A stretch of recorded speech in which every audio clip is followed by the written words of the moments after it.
Selamat pagi, salam sejahtera. Bongkar jangan tak bongkar, bongkar sampai terlonde, bongkar sampai ketahuan, dan bongkar biar semua orang tahu.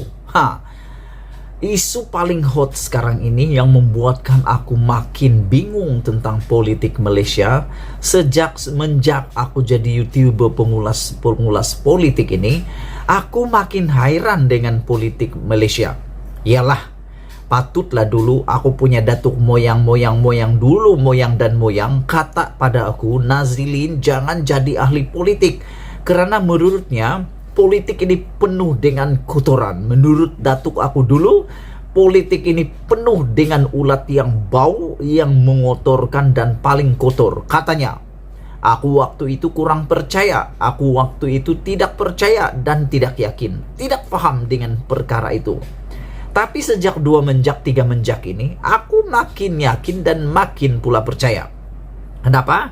Sejak akhir-akhir ini, pendedahan demi pendedahan yang berbelit-belit melibatkan ahli politik Malaysia dan rasuah-rasuah Malaysia membuatkan aku makin yakin, makin terpengaruh, dan memang makin terpengaruh.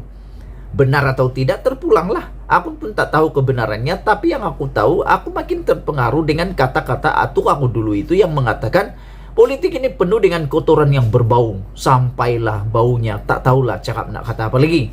Kerana pendedahan demi pendedahan di mahkamah membuatkan kita semua tercengang, terkedu, terpikir, semuanya.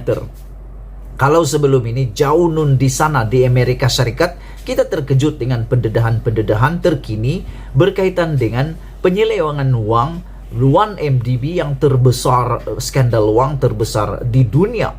Di Malaysia kita tak tahu, di Malaysia kita tak pernah dengar, tapi akhirnya didedahkan pula di Amerika. Dan ini buat aku makin bingung karena kenapa ahli politik ini banyak sangat sangkut-sangkutnya. Tak kiralah siapa.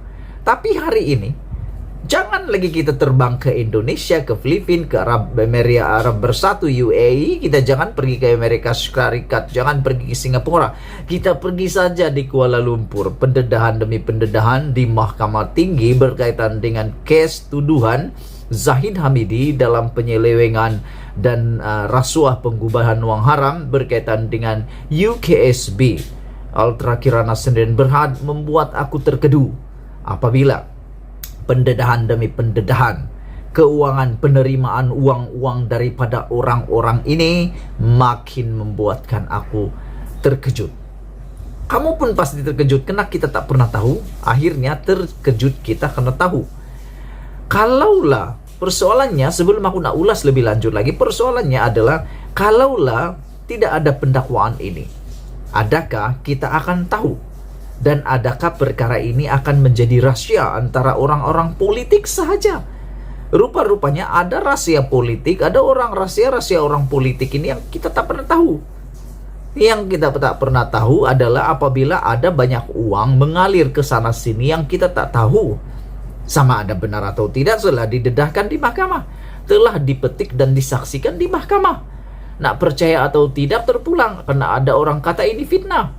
Dan ada orang kata itu nak dinafikan, itu fitnah. Tapi yang pentingnya sudah dipetik di mahkamah. Bila dipetik di mahkamah, tentunya ada sesuatu yang tidak betul. Dipetik pula beratus-ratus juta masuk ke dalam akaun pribadi, ada yang diberi tunai, ada juga yang macam-macam. Dan orang-orang yang dipetik ini pula adalah orang-orang yang luar biasa. Antara yang dipetik adalah dalam UKSB. Menurut UKSB telah memberikan uang tunai kepada beberapa orang ini. Aku makin terkedu. Antaranya adalah orang-orang yang dahulu sudah berkhidmat sebagai Menteri Dalam Negeri. Antaranya Muhyiddin Yassin didakwa telah menerima 1,3 juta daripada UKSB. Dinyatakan sendiri oleh bekas pengarah UKSB di dalam pendedahannya disaksikan di Mahkamah Tinggi Kuala Lumpur. Bila ini terjadi, aku makin pelik, aku makin hairan. Kenapa dalam pendedahan sebelum ini, kenapa dalam penyiasatan sebelum ini oleh SPRM tidak perlu disiasat? Ini yang hairan. Kedua, selain daripada Muhyiddin, ada lagi dipetik nama-nama orang yang lebih besar. Yang lebih mengejutkan kita, tiba-tiba Hisamuddin Tun Husin pula timbul dalam nama ini. Tidak pernah timbul, tidak pernah dikaitkan, tiba-tiba ada pula nama Hisamuddin. Dan telah dikatakan menerima juga dana daripada UKSB. Aku nak tanya sekarang, apa guna hang semua dapat uang ini? Adakah ini untuk pendanaan politik, untuk pilihan raya, atau pendanaan apa? Kalau dia ada pendanaan untuk politik, ini untuk apa? Untuk parti kah? Untuk rakyat? Atau untuk pribadi sendiri-sendiri? Makan sendirilah begitu. Karena menurut Tun Mahathir, bekas pengerusi Parti Bersatu, beliau mengatakan, Tun Mahathir mengatakan bahwa beliau tidak pernah tahu, tidak pernah menerima uang daripada UKSB seperti yang didedahkan oleh UKSB. Beliau mengatakan, Tun Mahathir mengatakan bahwa kalau benar Muhyiddin telah terima 1,3 juta daripada UKSB, bermaksud uang itu tidak pernah sampai kepada Bendahari Bersatu. Aku nak tanya sekarang, kalau benar itu dapat diperoleh, kalaulah itu benar diperoleh, pergi kemana uang itu?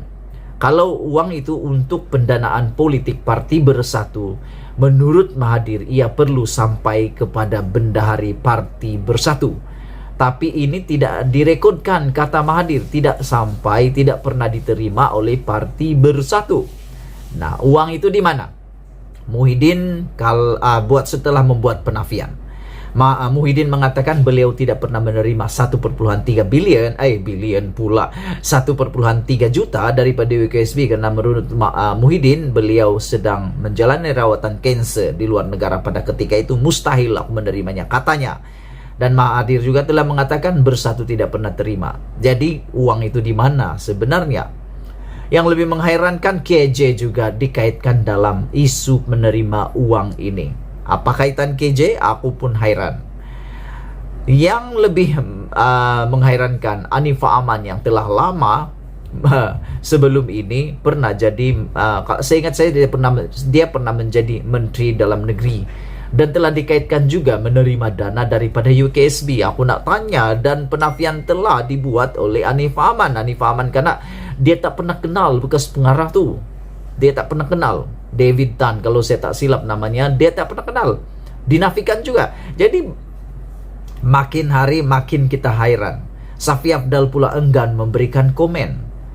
Jadi aku nak tahu, rakyat nak tahu, netizen nak tahu, kalau betul-betul lah 5 pribadi yang dikaitkan dengan uang UKSB ini menerima rasuah daripada UKSB ini ataupun pendanaan politik ini, tak pernah dapat duit, kenapa ada dalam ledger? Kenapa ada dalam bukti ledger itu? Adakah itu ledger yang asal atau telah diubah suai? Aku pun tak tahulah. Yang pentingnya 5 pribadi ini telah timbul namanya di mahkamah. Kita harap ada penyelesaian segera. Dan SPRM telah mengeluarkan kenyataan bahwa nama-nama yang telah dipetik di dalam perbicaraan di mahkamah itu akan disiasat. Nah, baguslah tuh. Siasatlah sampai kedalaman, semua ahli politik pergi siasat. Kita harap SPRM janganlah memilih buluh. Pilihlah semua ahli politik itu, siasat sampai habis. Kalau boleh, korek sampai ke lubang cacing. Itu dulu untuk kali ini. Jangan kau pening-pening. Yang kita lebih pening ini adalah macam mana kita mau hidup dengan harga barang yang makin meningkat naik. Malaysia kita punya, kita jaga sama-sama. Bongkar, jangan tak bongkar sampai terlonde. Bye-bye.